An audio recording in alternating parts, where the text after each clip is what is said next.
Graça e paz, uma boa noite, né? Você que está assistindo o nosso culto vespertino. Eu quero convidar você na primeira oportunidade que você tiver, vir conosco, aqui está conosco, participando dos nossos cultos presenciais. De agora até o final do mês de março, os presenciais serão apenas os cultos matutinos. Então logo volte, você será informado, mas quero dizer que a tua presença é muito agradável para nós. E aproveitando, pedindo a você também que divulgue, na medida do possível, esses links que nós temos, né, para que as pessoas que não podem sair de casa, que não podem se deslocar, tenham a oportunidade também de, mesmo pela internet, adorar a Deus juntamente conosco. Oremos. Senhor Deus, muito obrigado, Senhor, por essa oportunidade de cultuar ao Senhor. Muito obrigado porque, a despeito de todas as dificuldades que nós temos enfrentado nesses dias, dos surtos da frequência dessa pandemia que nos afeta, que tem afetado o mundo inteiro, nada disso impediu o teu povo de se reunir em adoração. A isso nós rendemos graças ao teu nome, te adoramos na beleza da tua santidade, porque nós reconhecemos que o Senhor controla todas as coisas e a história do mundo está nas tuas mãos, do seu início, no Gênesis, ao seu fim, quando o Senhor assim determinar. Isso nos faz cada vez mais, Senhor, submissos e devotos ao Senhor, reconhecendo a tua soberania, o teu poder, a tua bondade em nos preservar, o teu amor, a tua misericórdia em não nos aplicar aquilo que nós merecemos e a tua graça em fazer por nós aquilo que nós não merecemos. Te louvamos, Senhor, te bendizemos, no nome santo de Jesus Cristo, teu Filho. Amém. Vamos abrir as nossas Bíblias. Você que está nos assistindo, por favor, acompanhe a leitura do Salmo de número 19, os versos 1 ao 4. Salmo 19, versos 1 ao 4, diz assim: Os céus proclamam a glória de Deus, e o firmamento anuncia as obras das suas mãos. Um dia discursa a outro dia, e uma noite revela conhecimento a outra noite. Não há linguagem nem palavras, e deles não se ouve nenhum som. No entanto, por toda a terra se faz ouvir a sua voz, e as suas palavras até os confins do mundo. Vamos, nesse momento, entoar ao Senhor uma adoração com o grupo de louvor Eterna Adoração. Saúde os irmãos com a paz do Senhor Jesus Cristo. Você que está em casa, assistindo, participando do nosso culto, que Deus possa estar te abençoando. Que possamos estar adorando o nome do nosso Deus nesse momento, adorando a Ele com todo o nosso coração. Amém.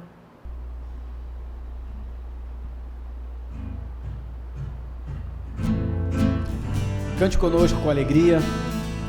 Eu sei que você tem os seus problemas, como cada um de nós temos os nossos, mas se você entende que o seu Deus é maior do que os seus problemas e é superior a tudo aquilo que você vive, cante conosco. O meu Deus É maior que os meus problemas, eu não temerei.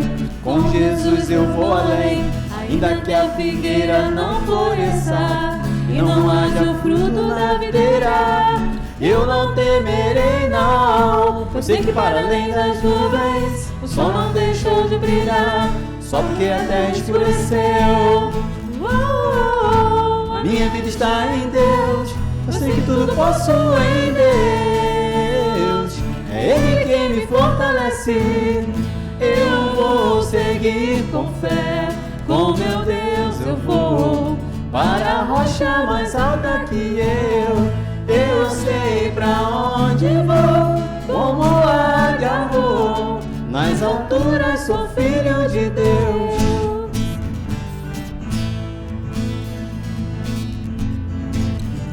Você crê que Deus conhece tudo o que você precisa? Você crê que Ele sabe todas as tuas necessidades?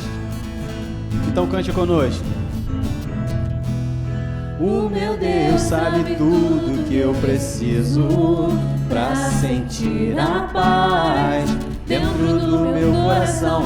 Ainda que a lua adormeça e não haja o brilho nas estrelas, eu não temerei não. Eu sei que está além das nuvens, o sol não deixou de brilhar, só porque a terra escureceu. A minha vida está em Deus, eu sei que tudo posso em Deus. É Ele quem me fortalece, eu vou seguir com fé. Com meu Deus eu vou para a rocha mais alta que eu sei pra onde vou, como águia vou. Nas alturas sou filho de Deus, eu vou seguir com fé. Com meu Deus eu vou para a rocha mais alta que eu sei pra onde vou, como águia vou. Nas alturas sou filho de Deus, nas alturas sou filho de Deus, nas alturas sou filho de Deus. Amém. Há momentos na vida que nós vivemos tanta dificuldade, tanta dor e tanto sofrimento que nós, até para orar, nos falta força, nos falta aquela disposição, por causa das lutas que nos sufocam, que nos abafam e que nos jogam muitas vezes no chão. E quem acha que a vida do crente é a vida de só vitória, é nesse momento que fica frustrado e não entende por que está passando por isso. Mas a Bíblia diz que nesse momento também nós temos o socorro do Senhor. Salmo 19 vai dizer que Deus é o nosso socorro, Deus é o nosso refúgio e fortaleza e socorro bem presente na hora da tribulação. Então, se você estiver passando por um momento muito difícil na sua vida, peça ajuda a Ele. Mesmo que você não saiba orar, o Espírito de Deus vai transportar para você a tua oração até o Senhor e vai te ajudar e vai te confortar. Cante conosco.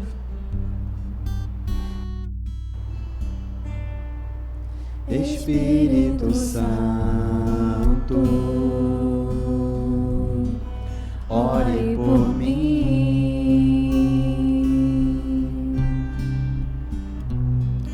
leve pra Deus tudo aquilo que eu preciso. Espírito Santo, use as palavras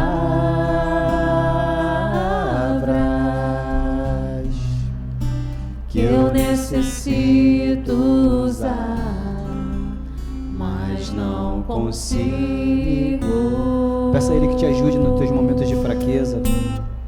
Me ajude nas minhas fraquezas. Não sei como devo pedir. Espírito Santo, vem interceder por mim.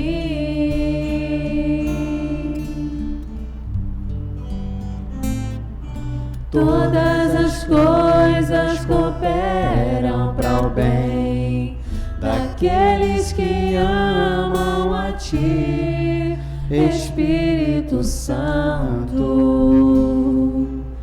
vem orar por mim. Estou clamando, estou pedindo, só Deus sabe a dor que estou sentindo. Meu coração está ferido, mas o meu clamor está subindo.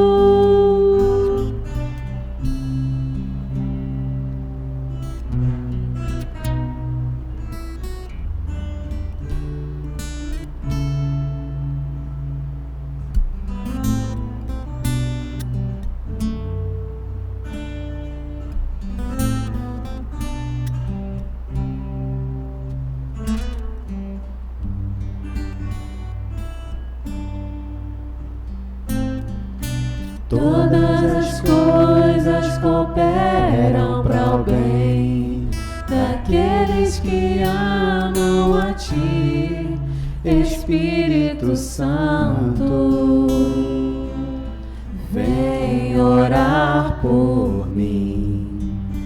Estou clamando, estou pedindo, só Deus sabe a dor que estou sentindo. Meu coração está ferido, mas o meu clamor está subindo. Estou clamando, estou pedindo, só Deus sabe a dor que estou sentindo. Meu coração está ferido, mas o meu clamor está subindo.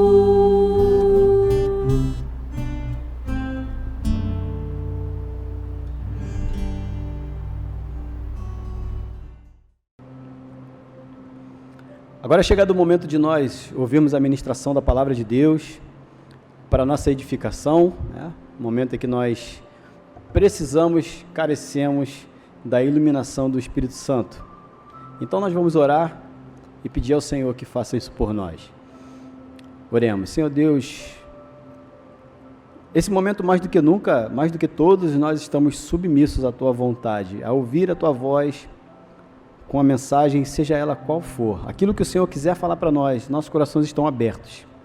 Mas para a captação da Tua mensagem, nós precisamos da Tua santa iluminação. E te pedimos, ó Pai, que cada ouvinte seja iluminado agora, para que possa entender aquilo que o Senhor quer nos comunicar. Em nome do Senhor Jesus Cristo. Amém. Como todos sabem, como todos sabemos, e talvez alguém que esteja nos assistindo ainda não esteja muito claro, nós somos uma igreja presbiteriana, uma igreja reformada, uma igreja que tem uma confissão de fé e tem uma identidade, né? É algo que nós nem sempre abordamos, assuntos muito teológicos, muito mais evangelísticos do que teológicos. Entretanto, para que você que nos ouve conheça a nossa forma de pensar, é importante que, eventualmente, nós venhamos a falar sobre a nossa teologia, aquilo que nós cremos, aquilo que nós defendemos e aquilo que nós ensinamos aqui na igreja. Caso isso seja do interesse de alguém que não pertence a esse grupo, que possa saber aonde tem alguém que ensina o que é a fé da igreja reformada, como ela entende as doutrinas bíblicas. E hoje nós vamos começar a falar um pouco sobre isso. Na mensagem de hoje, nós vamos falar sobre um dos 5 pontos que nós chamamos usualmente dos 5 pontos do calvinismo. Você vai entender um pouco mais sobre eles, mas o primeiro dos 5 pontos é o que se chama depravação total. Para você entender a depravação total, eu peço que abra sua Bíblia no livro de Gênesis, no capítulo de número 3. Nós vamos ler todo o capítulo 3, que vai dos versos 1 ao 24, que vai tratar da queda do ser humano ainda no Éden. E diz assim: mas a serpente, mais sagaz que todos os animais selváticos que o Senhor Deus tinha feito, disse à mulher: é assim que Deus disse, não comereis de toda a árvore do jardim? Respondeu-lhe a mulher: do fruto das árvores do jardim podemos comer, mas do fruto da árvore que está no meio do jardim, disse Deus, dele não comereis, nem tocareis nele, para que não morrais. Então a serpente disse à mulher: é certo que não morrereis, porque Deus sabe que no dia em que dele comerdes, se vos abrirão os olhos, e como Deus sereis conhecedores do bem e do mal. Vendo a mulher que a árvore era boa para se comer e agradável aos olhos, e árvore desejável para dar entendimento, tomou-lhe do fruto e comeu, e deu também ao marido, e ele comeu. Abriram-se, então, os olhos de ambos, e percebendo que estavam nus, coseram folhas de figueira e fizeram cintas para si.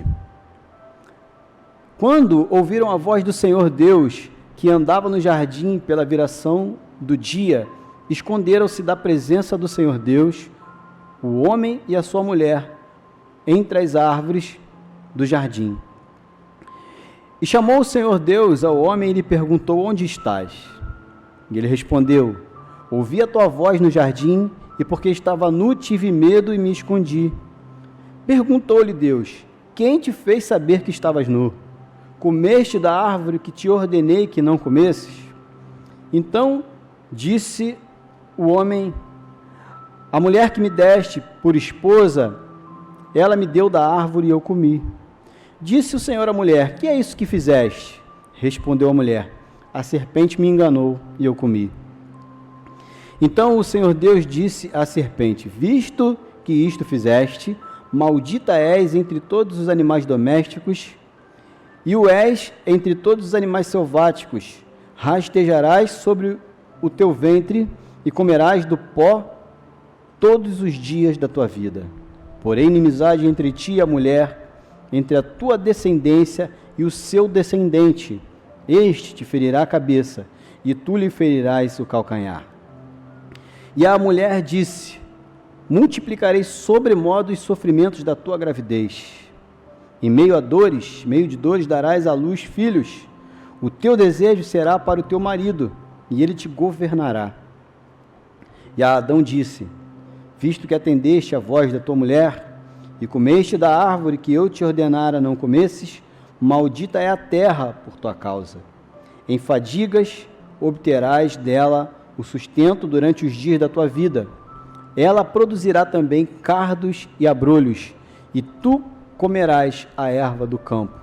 Do suor do teu rosto comerás o teu pão, até que tornes a terra, pois dela foste tirado, foste tomado, porque tu és pó, e ao pó tornarás. E deu o homem o nome de Eva à sua mulher, por ser ela mãe de todos os seres humanos. Fez o Senhor Deus vestimentas de pele para Adão e sua mulher, e os vestiu.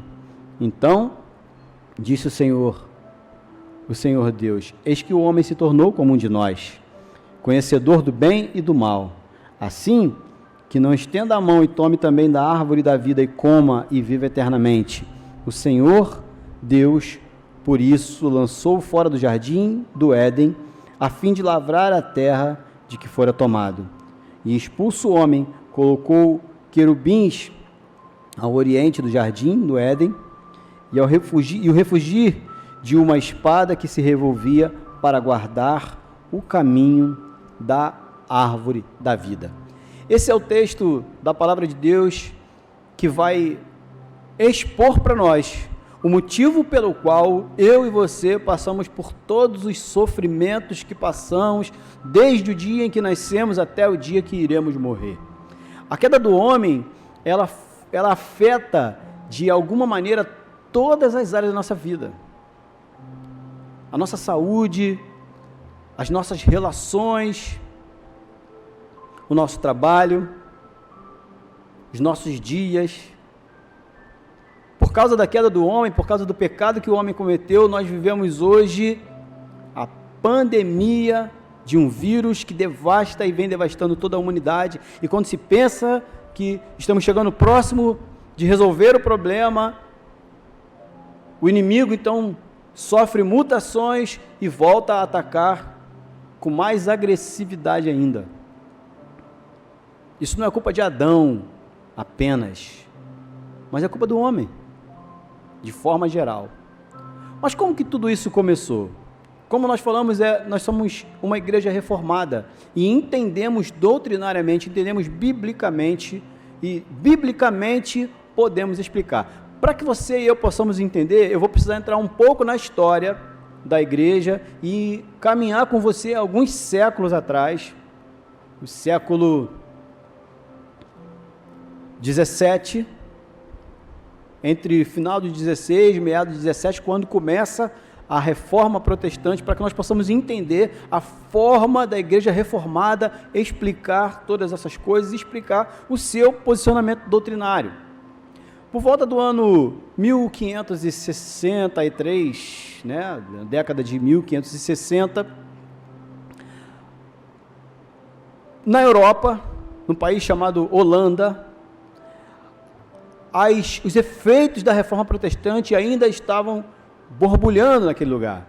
E a igreja que havia se desmembrado da igreja católica ainda não entendia muito bem qual era o posicionamento teológico daqueles irmãos que agora se juntavam para falar unicamente de Cristo, para dizer que Cristo é mais importante do que a igreja não tem poder soberano, que a igreja não tem uma voz que dita as normas para Deus, e que aquilo que, embora Cristo tivesse dito para Pedro, que aquilo que você ligar no céu, aquilo que você ligar na terra vai estar ligado no céu, isso não significa que a igreja, aqui representada por Pedro no Evangelho de Lucas, não significa que a igreja tem uma voz tão poderosa que vai dizer para Deus como as coisas vão acontecer no céu. Não. A igreja não tem poder de gerir a morada de Deus. Pelo contrário, a igreja é o corpo de Cristo, e como corpo é comandada por uma cabeça. Isso gerou muito problema, muita controvérsia, até que um dia um homem chamado Martim Lutero fixa na igreja de Wittenberg, na porta daquela igreja, um documento chamado 95 Teses. De lá para cá a igreja começa então a se dividir entre pessoas que achavam que o padre, o papa tinha aquele poder de dizer como as coisas deveriam ser, e outras pessoas que diziam, olha, todos precisam ter acesso à palavra de Deus, todos os crentes, indiscriminadamente, precisam saber o que a Bíblia diz, precisam ter acesso à Bíblia, precisam ter acesso ao texto e entender que não podem ficar sendo enganados por pessoas que se dizem mais íntimos de Deus, mais próximos de Deus. Isso começa então a borbulhar na Europa, na Holanda, na França, na Suíça, e ainda muito indefinido, até que em 1563 chega até a Holanda um documento chamado Confissão de Heidelberg. A Confissão de Fé de Heidelberg, ela vem definir, é o primeiro documento de confissão de fé que nós temos acesso, e ele vai definir para a igreja holandesa o que é a fé reformada, com todas as suas doutrinas expostas de forma sistemática, ou seja, em sistemas doutrinários. Só que lá existia um pastor chamado Jacó Armínio, um pastor que era um dos pastores reformados, mas as coisas não estavam muito claras para ele, e ele próprio chega a dizer que ele não consegue entender bem com relação à doutrina da predestinação. Ele diz, olha, eu entendo a Bíblia, eu sei o que a palavra de Deus diz, mas essa doutrina da predestinação eu não sei explicar, porque não está claro na minha mente. Entenda, Jacó Armínio, que você já deve ter ouvido falar diversas vezes, já deve ter lido muita coisa, em momento nenhum da sua vida ele refuta qualquer das doutrinas expressas lá na Confissão de Heidelberg. Em nenhum momento Jacó Armínio faz isso. Mas ele, como não entende bem, então ele questiona, ele pergunta e faz aquilo que qualquer pessoa que não entenda bem alguma coisa faz. Ele começa a perguntar, e das suas perguntas, das suas muitas perguntas, surgem muitas outras respostas.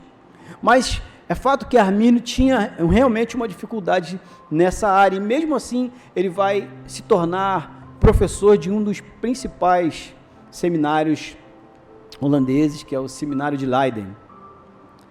Só que no ano de 1609, Armínio morre, aos 49 anos, vitimado por uma tuberculose. E assim que ele morre, logo no ano seguinte, alguns dos seus simpatizantes começam a se reunir para compor também um documento que o próprio Jacó Armínio jamais falou, jamais citou assim de forma específica. E eles criam esse documento, eles chamam esse documento de remonstrância. Remonstrância é o mesmo que protesto, é o mesmo que discordância. Ou seja, eu vou mostrar algo por outro ponto de vista. Essa era a intenção.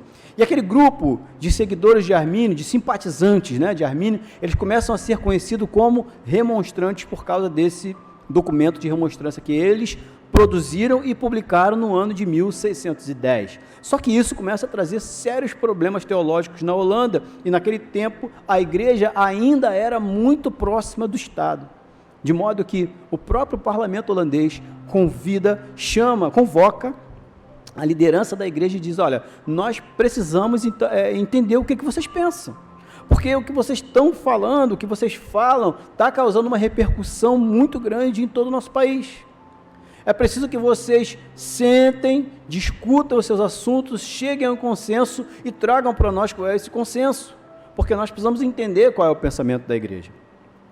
E eles então se juntam na cidade de Dort, isso 9 anos depois, na cidade de Dort, e 6 meses após a primeira reunião, que tinha centenas, mais de quase 200 teólogos de todas as partes do mundo, da Holanda, da França, da Alemanha, em todas as partes da Europa, teólogos se juntam e sentam e discutem minuciosamente cada assunto, e todos eles discutem, eles são divididos em grupos, e cada grupo discute em todos os assuntos, até que chegam a um consenso doutrinário a respeito não apenas, não de toda a fé reformada, mas do alvo dessa discussão, que era a parte de soteriologia. Para quem não sabe o que é soteriologia, é a doutrina bíblica da salvação. Quando você divide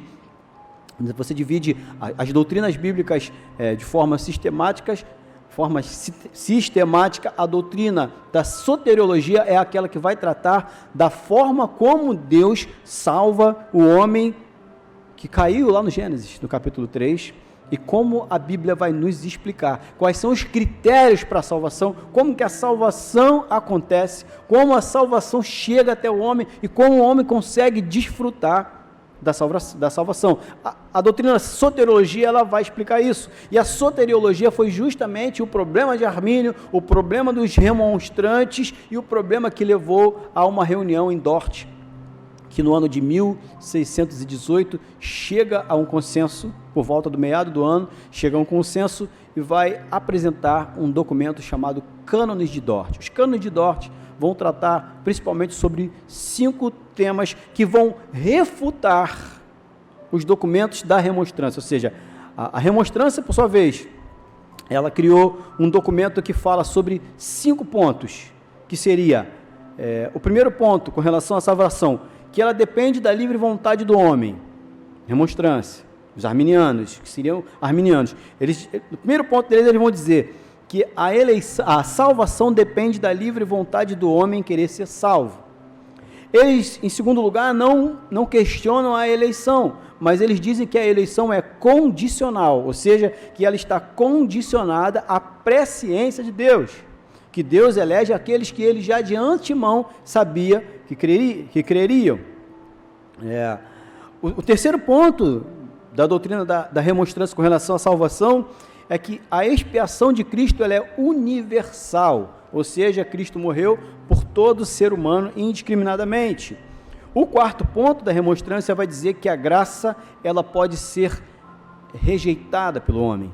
A graça de Deus ela é resistível, ela pode não ter efeito se o homem não quiser que ela faça parte da sua vida. E por fim, o quinto ponto, e talvez o mais incisivo, é que vai dizer que o homem, ainda que salvo, ainda que tenha crido em Jesus, que tenha recebido o seu sacrifício e, portanto, a salvação, pode sim cair desse patamar de salvação e perdê-la. E os Cânones de Dort, eles vão trazer esse documento que vão refutar justamente esses 5 pontos. Esse documento, hoje, ele é conhecido pela Igreja Reformada como Tulip, né? Na verdade, ele não está na ordem cronológica, mas só para dar um sentido e para parecer com aquela flor holandesa, a tulipa, né? Ele é chamado de Tulip. E o Tulip é uma sigla que não está em português, que está em inglês, mas em português ela significa, primeiro ponto, depravação total ou depravação absoluta, né? Eleição incondicional, expiação limitada, graça irresistível e perseverança dos santos. Entenda que os Cânones de Dort, eles vão atacar diretamente esses 5 pontos do arminianismo. Então, para que você entenda, em nível ainda de introdução, os 5 pontos do calvinismo, como você os conhece, eles foram produzidos não para dizer como que as coisas funcionam, mas para refutar uma doutrina que alguns teólogos chegaram à conclusão de que estava errada, teologicamente errada, e apresentar, olha, isso que vocês dizem que é assim, a Bíblia diz que é assim, isso que vocês dizem que é dessa forma, a Bíblia vai dizer que é dessa forma. Então, na realidade, ela é uma contraposição ao documento de remonstrância. Em virtude disso, nós que somos uma igreja reformada, vamos abordar durante alguns domingos os 5 pontos que nós chamamos de 5 pontos do calvinismo, e hoje, como é o nosso primeiro domingo, nós vamos então falar sobre o primeiro dos pontos do calvinismo, que é a depravação total ou depravação absoluta, com base, eu poderia usar Efésios capítulo 2, eu poderia usar Romanos quase todo, né? Mas principalmente o capítulo 3, o capítulo 8, o capítulo 9, que falam muito claramente sobre isso, mas eu prefiro usar no Antigo Testamento o livro de Gênesis, no capítulo 3, que fala da origem, né? Já que nós estamos falando de história, que estamos falando da origem de todas essas coisas, vamos usar então o capítulo 3 de Gênesis, que fala da origem da queda do homem. Então, com base nisso, nós vamos refletir, não vai ser um estudo bíblico, mas uma pregação, um sermão, e nós vamos refletir sobre a depravação total e seus aspectos. E eu vou separar aqui para você, em poucas palavras, 5 efeitos da depravação total na vida do homem, baseado em Gênesis capítulo 3. O primeiro deles, eu peço a você que releia comigo no capítulo 3 de Gênesis, os versos 4 ao 6, que diz assim: Então a serpente disse à mulher: É certo que não morrereis, porque Deus sabe que no dia em que dele comerdes, se vos abrirão os olhos, e como Deus sereis conhecedores do bem e do mal. Vendo a mulher que a árvore era boa para se comer, agradável aos olhos, e árvore desejável para dar entendimento, tomou-lhe do fruto, comeu, e deu também ao marido, e ele comeu. O primeiro efeito em Gênesis da depravação que o homem sofre a partir do seu pecado é que essa depravação faz com que o homem acredite que aquilo que é mal, na realidade, é bom. Primeiro efeito, fazer com que o ser humano acredite que aquilo que é mal é bom. Entenda, Eva não come porque ela acha que vai morrer, ela come porque ela acha que ela vai ser como Deus. Se a serpente tivesse se aproximado com a proposta, olha, você não sabe como é a morte, morrer é bom, come para você morrer, jamais Eva comeria. Mas como o pecado se aproxima, como Satanás se aproxima com as suas propostas de pecado ao ser humano, ele nunca vai mostrar as consequências que o pecado vai trazer na minha, na sua vida. Ele vai mostrar os benefícios, ainda que momentâneos, ainda que temporários, e ainda que poucos. Ele vai mostrar o prazer que o pecado dá. Olha o que diz o verso 6. Vendo a mulher que a árvore era boa para se comer, agradável aos olhos e desejável para dar entendimento.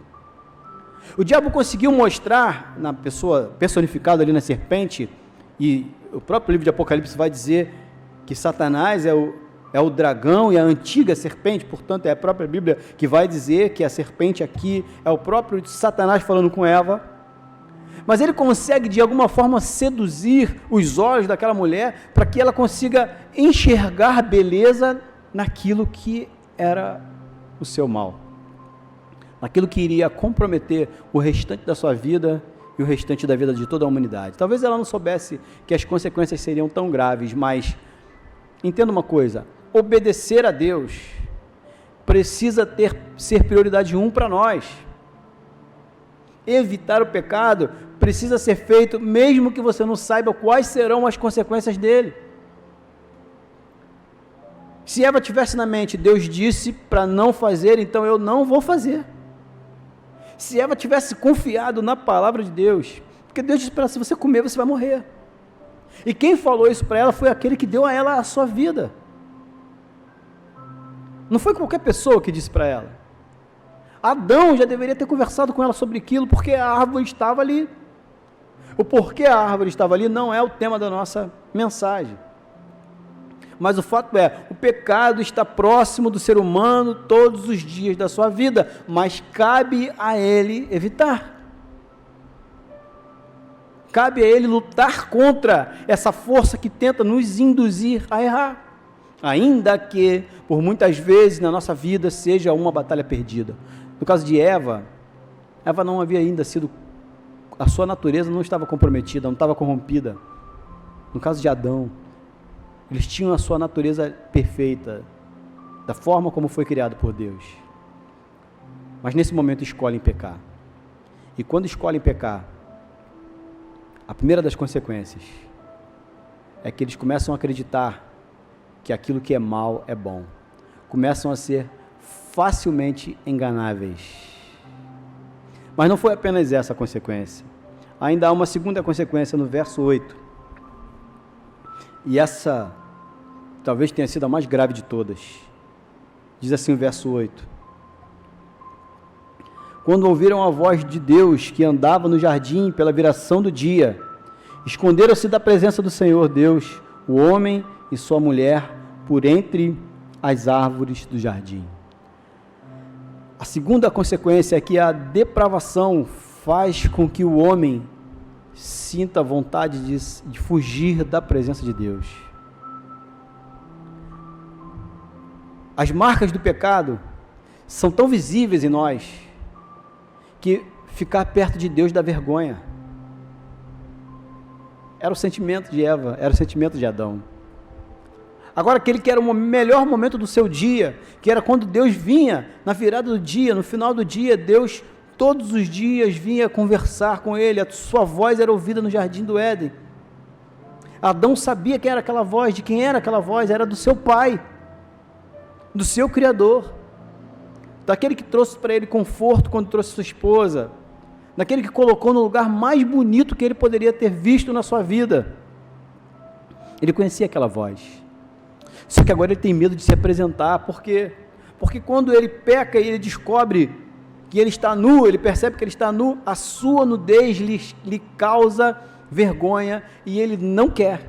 E ele tenta resolver o problema do jeito dele, cortando folha de figueira, fazendo cintas para ele e para sua esposa, e se esconde quando ele ouve a voz de Deus, porque ele tem vergonha de se apresentar diante do Senhor, do jeito que ele é. E muitas vezes isso acontece ainda hoje conosco.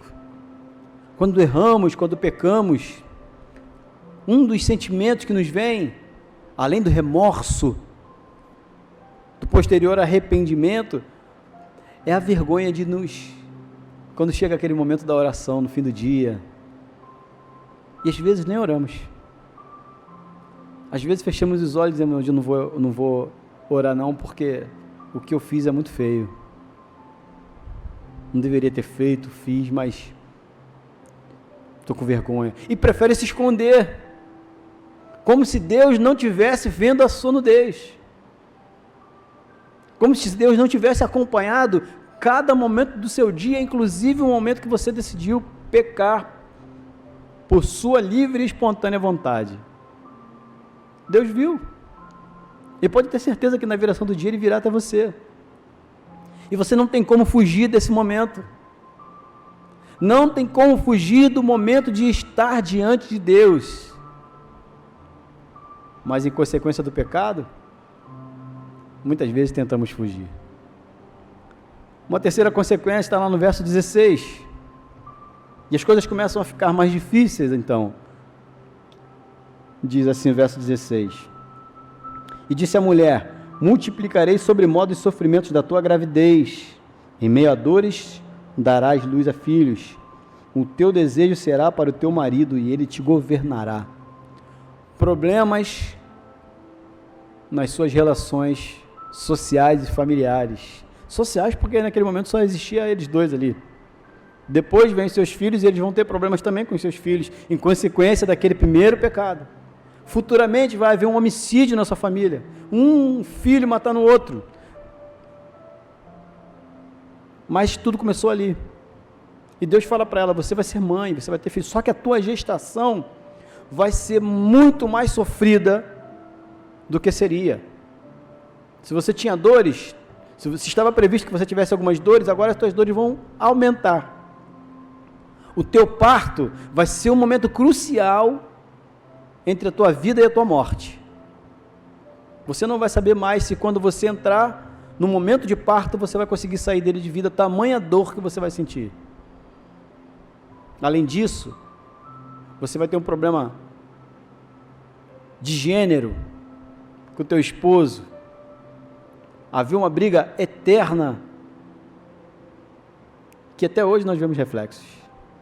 Hoje nós temos as feministas, né, que brigam eternamente pelo seu espaço, pelos seus direitos, pela sua igualdade essa que foi feita lá no Gênesis, antes da queda. Mas até isso o pecado corrompeu. E eu vou dizer para você, é uma luta que só vai ter solução quando Cristo restaurar todas as coisas. Enquanto isso, o homem vai se sentir superior à mulher e vai tentar escravizá-la. Isso não é bênção, isso é uma consequência do pecado que surgiu no Éden. Isso é uma consequência da depravação do homem. Agora os seus relacionamentos são afetados.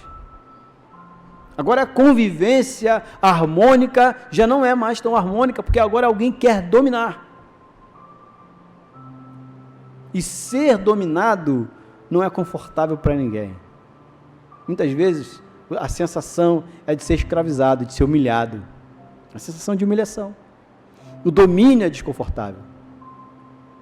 Para quem domina, aquela sensação de poder, mas para quem é dominado é sofrimento.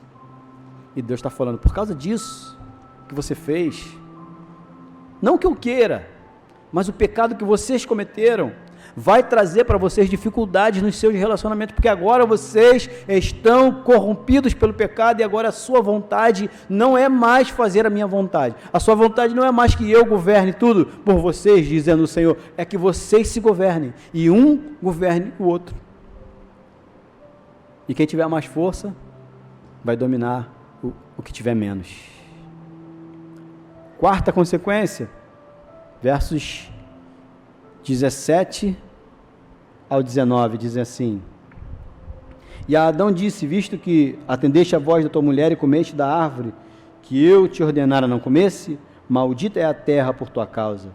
Em fadigas obterás o teu sustento durante os dias da tua vida. Ela produzirá também cardos e abrolhos, e tu comerás a erva do campo. No suor do teu rosto comerás o teu pão, até que tornes a terra, pois dela foste tomado, porque tu és pó, e ao pó tornarás. A quarta consequência é que, por causa do pecado que o homem escolheu cometer, o seu sustento, a sua vida agora seria muito mais dura e desproporcional. Adão vivia num lugar que ele não precisava plantar para colher. Ele vivia num lugar onde as mais belas flores não tinham espinhos. E olha o que Deus fala, por causa do teu pecado, maldita é a terra, e ela vai produzir cardos e abrolhos. Sabe o que são cardos e abrolhos? São espinhos. Você imagina como seria uma roseira de rosas brancas sem um espinho? Que coisa mais linda e agradável e fácil de ser tocada. Imagine se você andasse pelas vegetações e não grudasse um carrapicho na sua roupa. Se não tivesse nenhuma erva que causasse reação alérgica em você. Imagine se você pudesse deitar no meio de um gramado. Se você fizer isso, hoje você levanta todo empolado. Qualquer pessoa que seja. Por quê? Porque a terra ela não é mais receptiva, porque ela está sofrendo os efeitos do pecado. Disse o Senhor, maldita é a terra por tua causa. Diz a Bíblia em Romanos que a criação ela geme, aguardando pela manifestação dos filhos de Deus. Sabe o que é a terra gemer? Alguns anos atrás você viu aí uma reportagem de uma tsunami lá no Oriente Médio, né? Uma rachadura, uma fenda no meio do oceano, causou uma queda de água, e quando essa água levantou, criou uma onda de muitos metros de altura que devastou praticamente toda uma nação. Então, quando você vê vulcões em erupção tirando vidas, quando você vê terremotos, quando você vê essas tempestades, que o céu chega a ficar preto de tanta água concentrada, e cai, e causam deslizamentos, e causam mortes, e causam inundações, tudo isso é a terra gemendo, por causa do pecado cometido lá em Gênesis. E gemem, aguardando pela manifestação dos filhos de Deus. E por fim, a última das consequências baseadas nesse texto, na verdade não é uma consequência, mas é um efeito, e para isso eu vou sair desse texto, para que você entenda que há um remédio para isso. Essa não é a parte final da história. A parte final da história é a restauração. Porque nós ansiamos para que tudo isso passe. O nosso desejo é que tudo isso acabe um dia. É que não haja mais pandemia, que não haja mais sofrimento, que não haja mais doença, que não haja mais terremotos e nem vulcões. Mas a resposta para isso está em Romanos capítulo 8, versos 19 ao 25, e eu propositalmente não li no início, porque senão ficaria muito grande, que diz assim: a ardente expectativa da criação aguarda pela revelação dos filhos de Deus, pois a criação está sujeita à vaidade, não voluntariamente, mas por causa daquele que a sujeitou, na esperança de que a própria criação será redimida do cativeiro da corrupção, para a liberdade da glória dos filhos de Deus, porque sabemos que toda a criação a um só tempo geme e suporta angústias até agora, e não somente ela, mas também nós, que temos as primícias do Espírito Santo, igualmente gememos em nosso íntimo, aguardando a adoção de filhos, a redenção do corpo, porque na nossa esperança fomos salvos. Ora, esperança que se vê não é esperança. Pois o que alguém vê, como espera? Mas se esperamos o que não vemos, com paciência esperamos. A última reflexão sobre esse texto, sobre esse tema, é que a depravação total, a depravação absoluta, tem os seus dias contados. E está na agenda do Senhor, para que ela seja completamente aniquilada. E é o dia que o Senhor Jesus vier, dia que nós chamamos de parousia. E quando Ele vier assim, todas as coisas serão restauradas. Todas as coisas serão como antes, como no Éden. Diz a Bíblia que os céus e a terra que agora existem estão reservados para o fogo, segundo a carta de Pedro. Nós, porém, aguardamos um novo céu e uma nova terra. A terra está depravada. E falar de depravação total não significa dizer que o homem é tão mau quanto pode ser, mas significa dizer que o homem é afetado em todas as áreas da sua vida por causa do pecado que se deu início lá em Éden, através de Adão, através de Eva, e que se perpetuou e até hoje se prolifera através de mim e de você. Entretanto, há um dia em que nós aguardamos, como diz Paulo aqui em Romanos 8, aguardamos a redenção do corpo. E quando nós tivermos o nosso corpo redimido, não mais haverá morte, não mais haverá doença. Você quer saber? É por isso que nós morremos, é por isso que adoecemos. Há pessoas que pregam e que dizem que se eu sou o que a Bíblia diz que sou, então eu não posso ficar doente. Eu ordeno a doença que vai embora e ela vai. Tu vai ficar ordenando, e a doença vai chegar da mesma forma. Você vai ficar praticando atos proféticos e as mortes vão continuar. Até o dia em que nós tivermos o nosso corpo redimido. Hoje não. Hoje nós temos o nosso espírito redimido pela salvação em Cristo Jesus. Mas como o nosso corpo ainda não é redimido, você precisa usar óculos, porque a tua visão se deteriora. Seus cabelos ficam brancos. Quando não, caem. Seu corpo já não é mais o mesmo. Seu vigor físico se deteriora a cada dia. E a cada dia você tem menos força, menos disposição. Se você gostava de correr, de praticar atividades físicas há alguns anos atrás, anos depois você já não consegue com tanta eficiência. Por quê? Porque você está morrendo. Não é que eu quero aqui te dar uma má notícia, mas você está morrendo desde o dia em que você nasceu. A boa notícia já foi dada. Quando Cristo vier, Ele irá restaurar todas as coisas. Ele irá refazer todas as coisas. E você pode ter certeza que nunca mais se falará em depravação total ou absoluta. Numa próxima oportunidade, nós vamos falar sobre o próximo ponto, que seria a eleição incondicional de Deus. Mas nesse momento, entenda, quando nós que somos de igreja reformada falamos sobre depravação total, é isso que nós estamos dizendo. O homem é totalmente afetado pelo pecado. Por ser afetado pelo pecado, mesmo você indo para a igreja, mesmo você orando todo dia, mesmo você lendo a Bíblia todo dia, ainda assim você não consegue evitar os pecados que você comete, porque eles estão em você e a tua natureza controla o teu desejo, até mesmo o teu desejo de adorar a Deus. Não fique triste por isso, tenha esperança, como disse Paulo em Romanos.